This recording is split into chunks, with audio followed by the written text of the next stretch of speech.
RFI et France 24 présentent Mardi politique.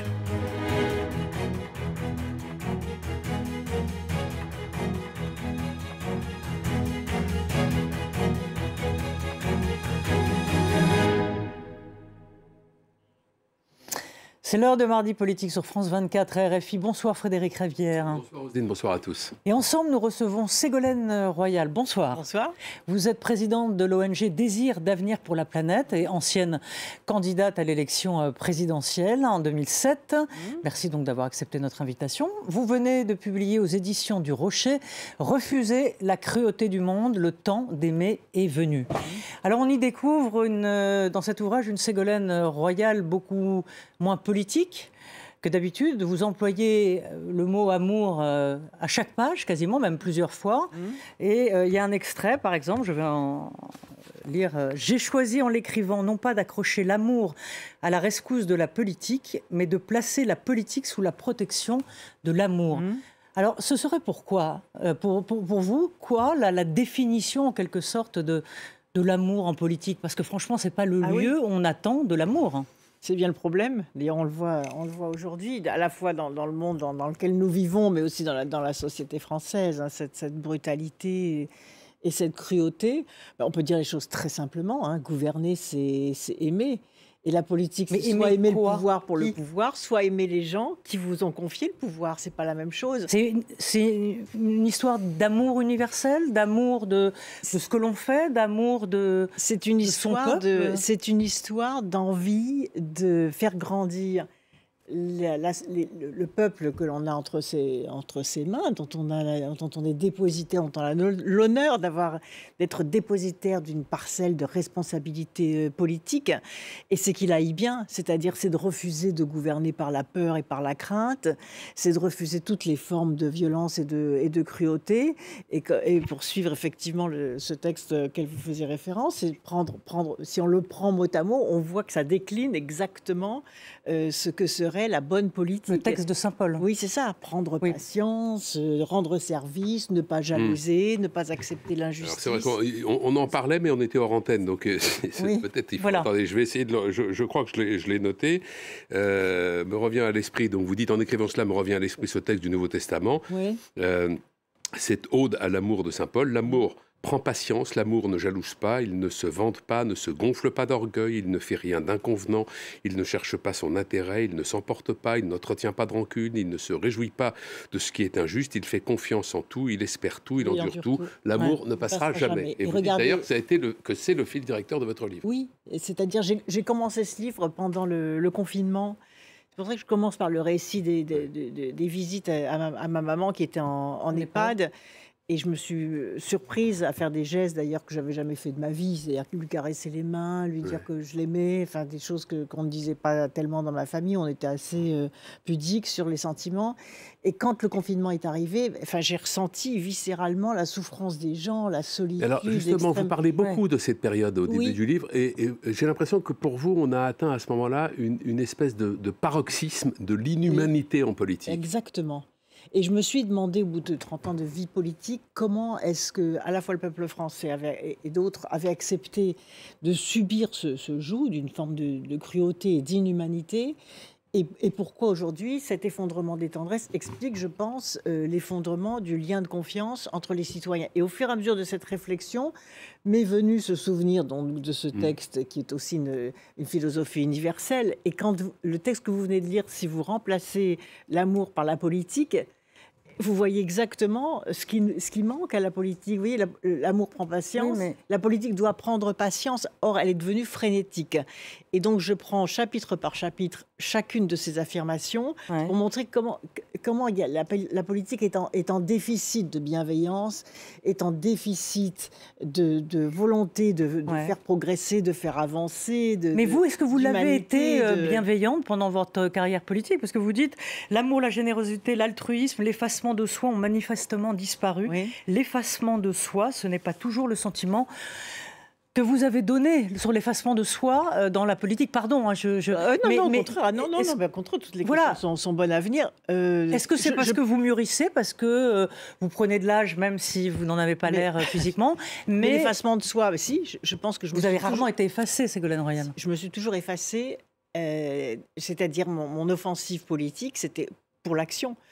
Pour faire avancer des projets, pour faire avancer l'écologie, pour ratifier l'accord de Paris, pour créer le congé de paternité, pour gérer une région, en faire l'excellence environnementale. C'est-à-dire que mon offensive politique, elle a toujours été au profit d'actions qui faisaient avancer, progresser, qui entraînaient, qui enthousiasmaient les gens, qui donnaient un horizon, qui donnaient une perspective.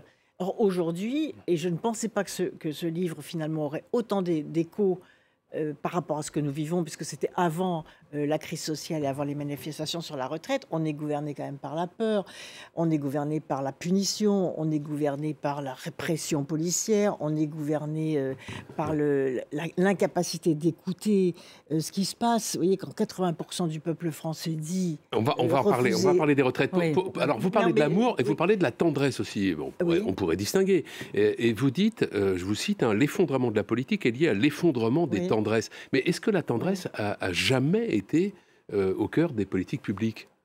Pas souvent. L'a-t-elle déjà été? De temps en temps. Moi, je pense, je pense qu'un maire, par exemple, ou un élu local, qui fait attention aux habitants de son village ou de sa commune, oui, il peut y avoir des formes de tendresse en politique. Quand j'étais ministre de l'enseignement scolaire, je me suis occupée, que j'ai lutté contre le bizutage ou contre les abus sexuels sur les enfants. Oui, il y a une forme de tendresse dans la politique. Alors, c'est peut-être plus facile à dire pour une femme politique, parce que c'est. Pourtant, vous avez rencontré la brutalité souvent. Et vous y avez répondu aussi parfois de la brutalité, forcément. Non, je ne crois pas avoir été ni violente, ni brutale, ni injuste, ni comment dirais-je, ni guidée par le goût du pouvoir. D'ailleurs, j'explique à un moment que c'est beaucoup plus difficile. Finalement, l'ego et comment dirais-je, la poussée de volonté et l'amour du pouvoir facilitent l'accès aux responsabilités, facilitent les campagnes électorales, facilitent les victoires électorales. Et c'est peut-être ce qui m'a manqué aussi à un moment, c'est-à-dire de ne pas suffisamment aimer le pouvoir pour le pouvoir, au point d'écraser les adversaires ou d'en dire du mal. C'est cela. Ça, je pense que, vous voyez, c'est pas forcément homme-femme, mais il y a deux façons, comme je le disais tout à l'heure, d'avoir une relation avec le pouvoir. C'est soit aimer le pouvoir pour le pouvoir, une fois qu'on y est, finalement, être dans la désinvolture, dans le n'importe quoi, finalement, on y est, on a atteint son objectif, soit aimer ceux qui vous donnent le pouvoir. C'est pas pareil. Alors peut-être, oui, un mot sur cette brutalité, vous le disiez en filigrane. Vous dites que la réforme des retraites a été conduite avec cruauté. Vous avez d'ailleurs critiqué cette réforme dans la dédicace que vous avez écrite à Emmanuel Macron lorsque vous lui avez envoyé votre livre. Est-ce qu'il a, un, réagi, et deux, quel regard portez-vous aujourd'hui sur ce qui se passe? Non, mais elle n'est pas du tout agressive, cette dédicace. Non, mais vous lui dites que vous espérez qu'il comprenne que sa réforme est brutale. Oui, c'est ça. Et d'ailleurs, je dis aussi dans mon livre, j'écris pour comment dirais-je, pour éclairer les consciences, pour faire en sorte que ceux qui sont aux responsabilités puissent aussi comprendre un certain nombre de choses pour contribuer à ce que ça soit mieux compris. Et ce qui est incompréhensible, c'est que cette réforme ne soit pas encore retirée. Vous voyez, la France est défigurée, on souffre, il y a des manifestations, il y a une répression policière qui est insupportable et qui est vue dans le monde entier. Les gens se demandent ce qu'est la France, ce qu'elle est devenue. Et il y a un sentiment de déclin épouvantable aujourd'hui. Hier, je dédicaçais à Saumur et à La Baule, deux soirs de suite. Mais les gens dans l'intimité, vous savez, de la relation, quand vous signez un livre, ils se penchent vers vous et vous dites, mais que une personne sur deux, même davantage, on dit, mais que devient la France? Quand est-ce que ça va s'arrêter? Pourquoi ce déclin? Vous voyez? Et alors, les dirigeants qui sont là... Mais le déclin, il est mondial, on va dire. Que ce soit le déclin des démocraties, que ce soit l'arrivée du populisme, que ce soit les guerres, la violence. La France est un pays très privilégié. Donc et donc l'abîmer, alors qu'on n'a aucune raison de l'abîmer, c'est quand même ahurissant. Comment est-ce qu'on peut être dirigeant d'un pays et être heureux de ce qui se passe. Si j'étais aux responsabilités, si j'étais président de la République, je vois ça, je serais extrêmement malheureux. Mais justement, Ségolène Royal, la responsabilité n'est pas heureux. Je n'enverrai jamais la police réprimer sur la base d'ailleurs d'arrêtés illégaux et de frapper des gens dans la rue gratuitement. Alors on peut revenir dans un instant sur les violences de la police dans les cortèges, mais sur vous avez dit il y a longtemps que cette réforme aurait dû être retirée, et vous dénoncez dans votre livre, vous regrettez dans votre livre l'incapacité assez générale en politique à faire marche arrière. Oui. Et vous prenez votre exemple lorsque vous étiez ministre de l'écologie avec le mouvement des bonnets rouges face à l'écotaxe, à laquelle finalement vous avez renoncé. Pour vous, gouverner, c'est aussi justement savoir renoncer, bien sûr, savoir reculer. Mais bien sûr. Et je vais même vous dire quelque chose. Pour reculer, il faut avoir une certaine force politique. Et ceux qui ne reculent pas sont les pouvoirs faibles, paradoxalement. Le général de Gaulle a reculé, Jacques Chirac a reculé, tous les présidents. Margaret Thatcher n'a pas reculé, Schröder n'a pas reculé. Je pense que vu les dégâts qu'elle a créés dans son pays, puisqu'il y a eu un effondrement des protections sociales, il y a eu un effondrement des services publics. Et après Margaret Thatcher, il a fallu réparer des choses. Il y a eu beaucoup de souffrances. Et justement, ce n'est pas une référence, puisque Margaret Thatcher, c'était de dire il n'y a pas d'alternative. Et comme je le dis dans mon livre, au contraire, il faut toujours dire la démocratie, c'est de toujours penser qu'il y a une alternative. Et si vous écoutez les hommes et les femmes qui ont quelque chose à dire, ils sont nombreux aujourd'hui dans la rue, les organisations syndicales sont nombreuses, les responsables politiques sont nombreux à dire mais il y a d'autres solutions à celle-ci. À ce moment-là, vous réajustez les choses. C'est comme quand vous éduquez des enfants. Oui, mais vous ne leur tapez pas sur la tête en lui disant on a dit une chose. C'était l'éducation d'autrefois. Mais alors, on a dit une chose, on va te taper sur la figure jusqu'à ce que tu obéisses. On ne fait pas ça, ces enfants, sinon on les casse, on les brutalise. Et là, on subit ça, finalement, du pouvoir. Et donc, si vous faites subir à une nation, à un pays, cette cruauté, cette intransigeance, cette violence, vous ne pouvez pas élever un peuple et le rendre heureux. Alors, Ségolène Royal, c'est vrai que peut-être l'exemple de Margaret Thatcher n'est peut-être pas tellement le bon, mais par exemple, en Allemagne, sur les réformes Hartz pratiquées par Schröder, a mis quand même l'Allemagne sur les rails. Je ne dis pas que c'est bien ou c'est mal. Je vous pose la question si parfois les réformes sont nécessaires et contre le peuple, même si le peuple est rétif, et on sait que les Français le sont. Alors, ce n'est pas une prise de parti de ma part, c'est juste une question. Une question qui, voilà, est-ce qu'un jour on pourra rendre gré sur une réforme qui a peut-être remis le système? J'en sais rien. C'est une question. Vous savez, en Allemagne, il y a une misère des personnes âgées que tout le monde reconnaît aujourd'hui. Est-ce que c'est ça le modèle français? Non. Pourquoi est-ce que la France, au contraire, et je pense que tous les travailleurs de toute l'Europe regardent avec beaucoup d'intérêt ce qui se passe en France, parce qu'eux n'ont peut-être pas eu la force de résister et de défendre leur modèle social, qui n'est absolument pas déficitaire. La seule logique de la réforme des retraites, c'est la privatisation. C'est faire peur aux gens, parce qu'il y a 300 milliards, il y a un pactole de 300 milliards, et comme disait François Mitterrand, les comptables et les financiers ont remplacé les humanistes. Mais il faut résister par rapport à ça. C'est sur l'Europe où il disait ça. Oui, c'est ça. Et la France, elle avait... justement, c'est l'Europe qui exige, où on croit que l'Europe exige... Non, mais elle n'exige pas. Alors qu'elle ne l'exige pas, parce que l'Europe a aussi un volet social qui n'est pas aussi puissant que le volet budgétaire. Mais il n'y a aucune raison de laisser... C'est en Allemagne qu'on avait vu il y a quelques années se mettre en place des enchères à l'envers pour des offres d'emploi. Celui qui acceptait le travail au plus bas salaire était sélectionné. Mais je voudrais c'est pas un modèle. Hein, mais bien entendu. Je voudrais qu'on revienne un instant, Ségolène Royal, rapidement, avant de parler de l'Ukraine, en effet. Mais rapidement, vous avez dit que la répression policière était regardée dans le monde entier. Oui. Vous avez l'impression qu'aujourd'hui, vraiment, face aux manifestations, il y a un usage disproportionné de la force? Ah bah oui. Parce qu'il y a même l'observateur de l'ONU qui l'a dit. C'est invraisemblable. C'est une souffrance de voir ça. Et vous savez que quand les fameuses scènes que l'on voit sur les réseaux sociaux où la police frappe à coups de bâton des jeunes qui sont dans la rue, qui déambulent tranquillement, sur la base d'un arrêté qui dit les rassemblements nocturnes sont interdits, que le juge vient de suspendre, si vous dites... C'est pas les policiers qui sont responsables, c'est ceux qui leur donnent des ordres. Si vous dites aux policiers, les manifestations sont interdites, donc vous devez les disperser, et puis vous devez obtenir un résultat, mais il se passe cela. Donc vous avez leur dites même critique sur Sainte-Soline, par exemple? J'ai la même critique sur Sainte-Soline. Sainte-Soline, je connais bien, c'est ma région, Poitou-Charentes. C'était ma circonscription. Sainte-Soline, moi, j'ai refusé de financer les bassines. J'ai refusé en tant que ministre de l'Environnement et en tant que présidente de région de financer ces bassines. C'est un système absurde. Et donc, ceux qui ont remis ces bassines en 2018, la députée qui m'a succédé et le ministre qui m'ont succédé, et le président de région qui m'ont succédé, en finançant un système absurde d'aller pomper des nappes phréatiques pour mettre de l'eau dans des trous de béton, l'eau qui va d'ailleurs s'évaporer au soleil.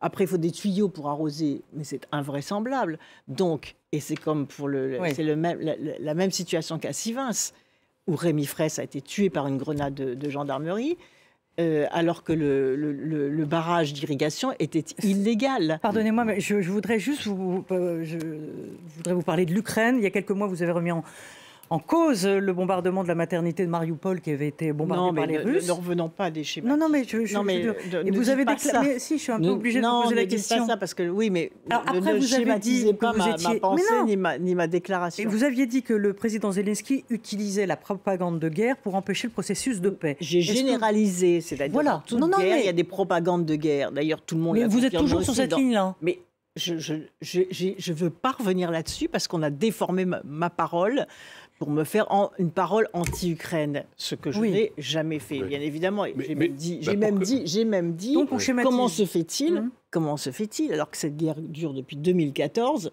que l'Europe n'ait pas eu la force et la puissance de déployer des casques bleus pour empêcher l'agression de la Russie. Ça c'est un vrai sujet. Parce que la Russie est une armée très puissante et qui a une force nucléaire. Mais pourquoi c'est pas une mince affaire de déployer des casques bleus dans une affaire comme celle-là. C'est pas. Mais Ségolène Royal, pour que les choses soient claires, vous ne diriez pas que le président Zelensky est un obstacle à la paix? Ah non. Parce que c'est ce qui a pu être compris de vos déclarations de septembre dernier. La paix. J'ai même dit à un moment que la paix ne peut pas se faire sans qu'il y ait une volonté de l'Ukraine de la faire, et à condition que les conditions de cette paix, elle viendra un jour, la paix. Elle viendra un jour, il faut l'espérer. Mais aujourd'hui, le martyr du peuple ukrainien, parce qu'on ne le voit pas. Qui a les clés aujourd'hui? Qui a les clés de ce conflit aujourd'hui? Je pense que c'est le Conseil... alors en plus, il y a le Conseil de sécurité de l'ONU. Je ne trouverais pas ça un peu scandaleux, le Conseil de sécurité de l'ONU, présidé par la Russie aujourd'hui, et personne n'a rien dit. Emmanuel Macron est en Chine. Il va s'entretenir. Enfin, il sera demain en Chine. On laisse la Russie présider le Conseil de sécurité de l'ONU. On a déjà vu de nombreuses aberrations à l'ONU. Et tous ceux qui... Alors, on n'entend plus personne. On n'entend personne protester. Et moi, je proteste contre cela. C'est dire à quel point ma pensée est claire par rapport à cela. Qu'est-ce que doit dire Emmanuel Macron à Xi Jinping, le président chinois, qu'il va rencontrer dès demain? Il faut que tous les membres du Conseil de sécurité de l'ONU trouvent une solution de paix. C'est évident. Il y a une responsabilité à l'égard de l'humanité, et pas seulement dans cette guerre. D'ailleurs, il y a d'autres guerres à l'échelle de la planète. On s'occupe de celle-ci parce qu'elle est proche de nous et qu'on en subit les conséquences. Mais vous voyez, la question de la course au surarmement qui reprend, il y a la question du désarmement aussi à reposer sur la table. Donc la question, et aujourd'hui, il n'y a pas de lieu de médiation. Ça, je le dis depuis des mois. Donc c'est ça aussi qu'on n'a pas aimé dans ce que je dis, dans ce que j'ai dit. Mais il y a un lieu de médiation pour que la guerre s'arrête. Et je pense que le président Zelensky a envie de cette paix aussi. Merci Ségolène Royal. Merci beaucoup. Merci Ségolène Royal. Merci Frédéric. Donc je rappelle le titre de votre livre, Refuser la cruauté du monde, le temps d'aimer est venu. Et vous écrivez, j'ai écrit ce livre comme on aime, librement et à cœur ouvert, voilà, aux éditions du Rocher. Merci à tous, merci à Flore Simon et merci à toute l'équipe technique. À très vite, merci.